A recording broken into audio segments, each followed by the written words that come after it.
Netizen geram polisi diam saat didorong bule viral di Instagram. Gak ada harga diri. Respon netizen beragam atas video viral bule atau wisatawan asing berani melawan polisi lalu lintas saat hendak ditilang.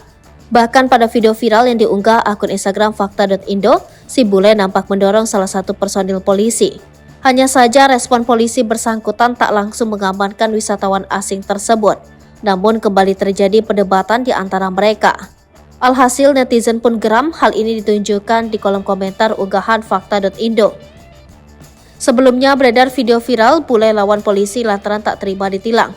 Kejadian viral bule lawan polisi ini terekam kamera dan diunggah akun Instagram fakta.indo. Video berdurasi sekitar 20 detik itu memperlihatkan dua orang turis asing atau bule sedang adu argumen dengan dua personil polisi lalu lintas. Perbincangan keempatnya terjadi di depan pos Polantas. Salah satu wisatawan asing berjenis kelamin laki-laki ini duduk di sepeda motor berwarna merah. Sementara rekan wanitanya turun dari motor, nampak terlihat terjadi perdebatan di antara keempatnya. Bule yang duduk di motor lantas mendorong salah satu polisi lalu lintas.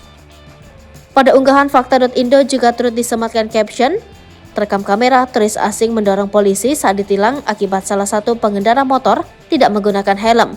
Peristiwa ini berlokasi di Jalan Bypass Ngurah Rai, Sunset Road, Bali, Senin 18 September 2023.